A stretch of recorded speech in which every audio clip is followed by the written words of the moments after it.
Alright, so now I'm going to go over your general default. This is what you're going to do every round that they're buying. This is so you can have consistency across the map, as well as you maximize your chances of getting picks and punishing anyone that aggressive. So your B player, he's going to run up, generally take your pistol out, try and hit the windows here, try and break the window, and wait for the, try and see if there's smoke here. If there's a smoke here, you can cross, try and get spam in when you can. Always go back behind cover, because if they return fire, they can quite easily kill you. So you can come through, try and wait the timeout until the smoke is in. Again, make sure this window's broke. That's just consistency. So you can throw the, so in general, once the smoke's gone, you want to throw your own smoke. So you can do this in a couple of ways. You can generally, so you want to line up with the second white line here, just off the vent. You want to look for above like the third window-ish or fourth window.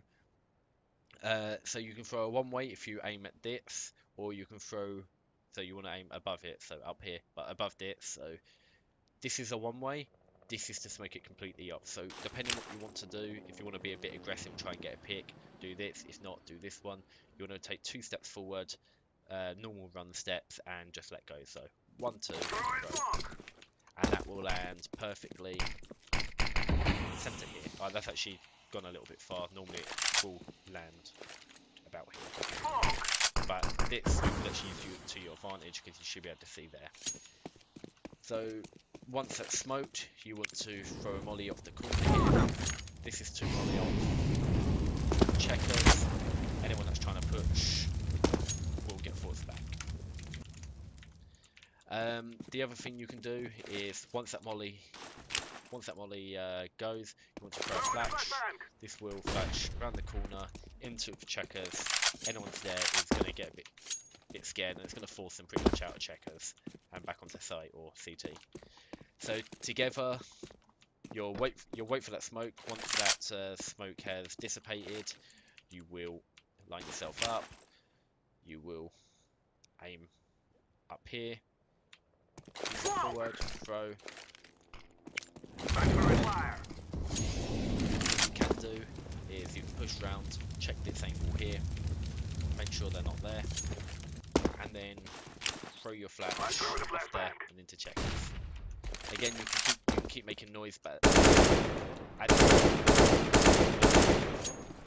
help your team, and at this point you want to be deciding where you want your execute to be. So that's your B player. Your A player is a lot simpler. He sort of comes into main, always throw a flash off here, turn your back. This is just to stop any pushes. So if they're trying to get an AWP and trying to push you in, try and push and get an easy pick, this will generally stop them doing that. Generally, if anyone comes up here, gets flashed, they're just going to run back to site, go back to forklift. They're not going to try and peek.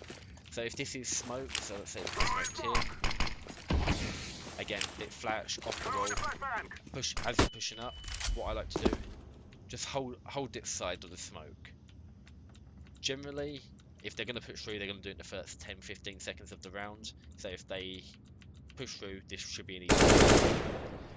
Also, if they do flash through the smoke and try and push out, you can easily walk to this side.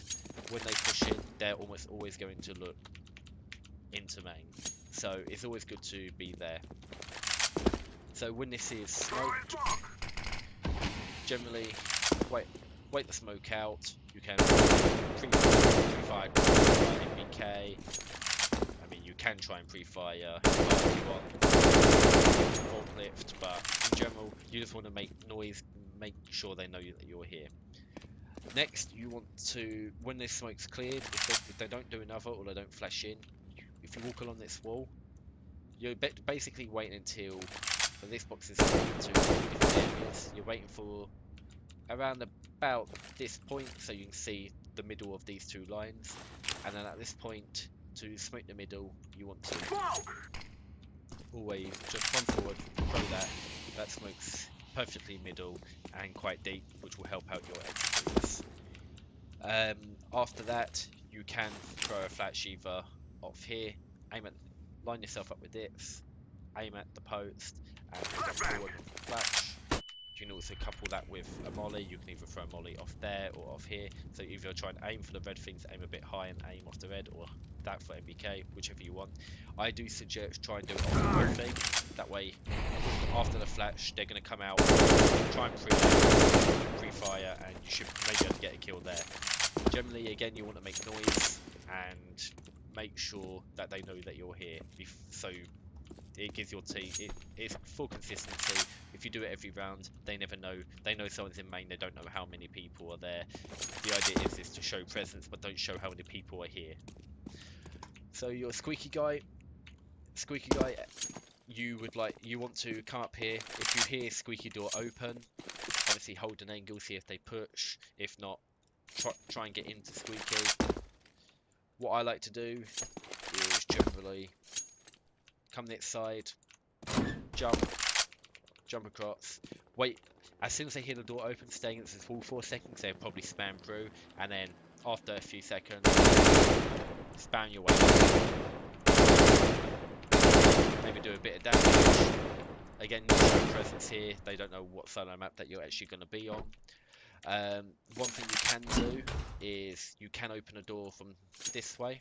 So if you do it this way, you can actually peek out, try and get these angles, because this will almost always be an M4. You can try and peek forklift, try and peek up here, but it's really up to you.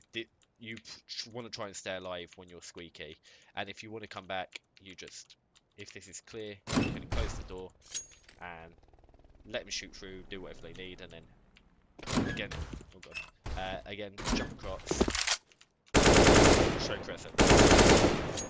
And that's something that you want to do every round. The two last guys, you can do really what you like with them. One of them, what I always suggest is always have one sort of mid, even if it's holding this angle here, holding back here. It just make sure that they're not pushing anywhere. Again, you can boost them up here, so they get a good off angle. You can see if anyone pushes. There can be a bit of a lurk. Depending on what your team's doing, you can keep someone up here. It's quite a powerful position, because you can hear anyone pushing main if you're doing a B take. You can hear, if you stand this side, you can hear people pushing from B. You can see people from quite a distance, and you have a big advantage on anyone pushing in. And it's a very big off angle, so no one's ever going to really expect you up here. You can, if you have a very forward spawn, so you're like here, you can push out. What I suggest is, if you come up, just pick this angle.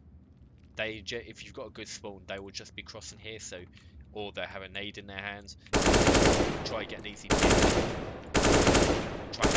But if not, you want to fall back. You can stand here. If you look at this white dot, if you aim just above it, here and spray. So this white line and just that dot. So just to the right of that dot, and line yourself up this white line.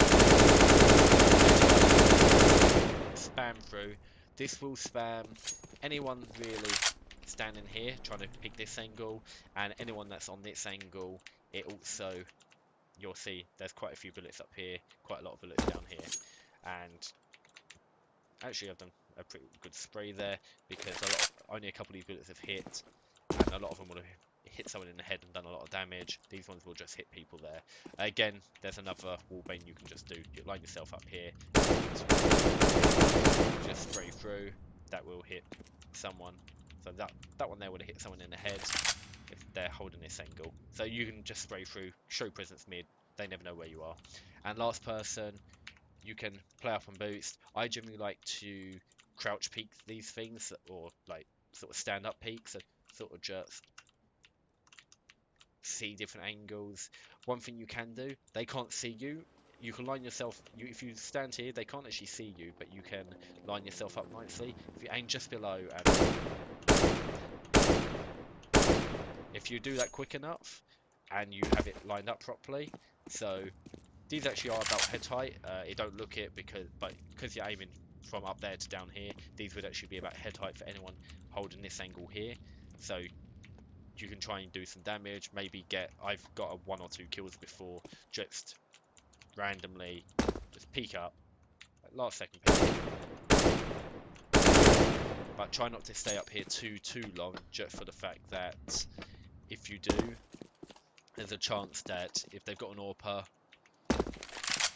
and watching it saying you're probably going to die. If they've got an AWPer here, you're probably going to die or sandbag. So in general, that is your default. That is your default for the map. For when they have bought rifles, and you want to do, again, you want to do it for consistency, so you can do your takes and then never know which side you're going to. It reduces people rotating and lets people to fight on each site. Is a higher chance you're going to win the site and win the round.